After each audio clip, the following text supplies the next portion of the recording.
Bonjour tout le monde, j'espère que vous allez bien. Mon petit vidéo, c'est pour mentionner que je donne des cours de ski de fond. En ce moment, il y a de la neige à Mirabel, je suis tout près du parc du Domaine Vert, et puis à Mornix. Donc, je parle équipement, je parle fartage, je parle aussi technique, le pas de patin, le double poussé. Ces deux techniques-là qui sont importantes. Bien entendu, pour le pas de patin, vous avez le V1, le V2, puis le décalé en montée. Euh, Autre chose aussi, j'ai jamais eu peur de mélanger spiritualité et ski de fond.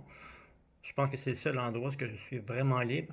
Je pars 1 heure, 2 heures en ski de fond, puis je pense à rien d'autre que juste mes mouvements et puis être dans la nature, puis avoir du plaisir.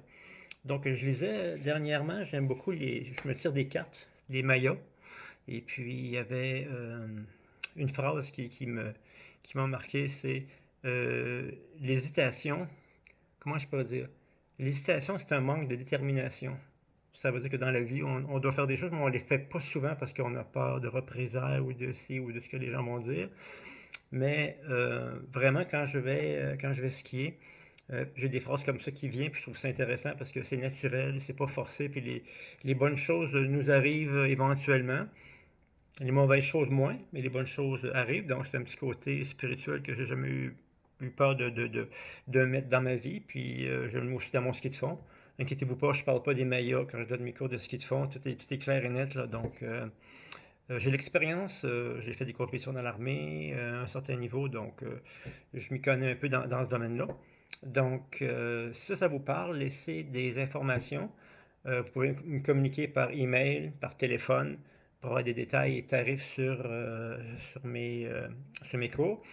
Ça dure environ 1 heure et quart. Là, j'ai le temps de voir un petit peu votre technique, parce que déjà au départ, on peut voir la technique rapidement si les gens sont en forme ou pas, ou techniquement. Donc ça, c'est débutant, intermédiaire.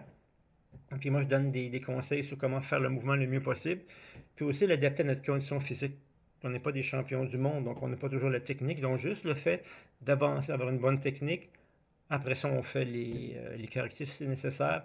Moi, j'aime beaucoup écouter les vidéos en ce moment. C'est la Coupe du Monde. On est vraiment choyé. Coupe du Monde de longue distance, ski classique. Vous avez aussi la Coupe du Monde qui est deux choses un petit peu différentes de longue distance, puis l'autre, c'est des plus courtes distances.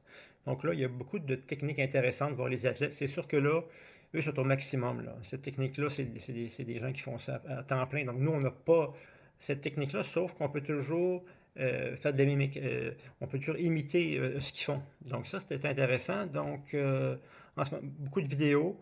Bon, des fois, je fais des vidéos pour voir la personne, parce que si on ne s'est jamais vu en vidéo, on risque d'avoir un choc parce qu'on pense qu'on skie bien, mais c'est pas vraiment le cas. Donc, les vidéos, c'est intéressant. C'est un outil. Puis avec ça, on peut déterminer les correctifs à apporter. Donc, je vous laisse sur ce. Donc, il y a de la neige à Parc du Domaine Vert. Pardon. Excusez-moi. Donc, je ne couperai pas ça parce que ça, c'est des restants de randonnée puisque j'ai fait 1 h 30 de ski de fond. Donc, je reviens à mes affaires. Donc, je donne mes informations. Et puis, comme je me répète peut-être, vidéo, email ou sur FaceTime aussi, ça peut être possible. Donc, parc du domaine vert, c'est bon, puis Mornet. Donc, je vous quitte là-dessus, puis bon ski, à la prochaine, salut.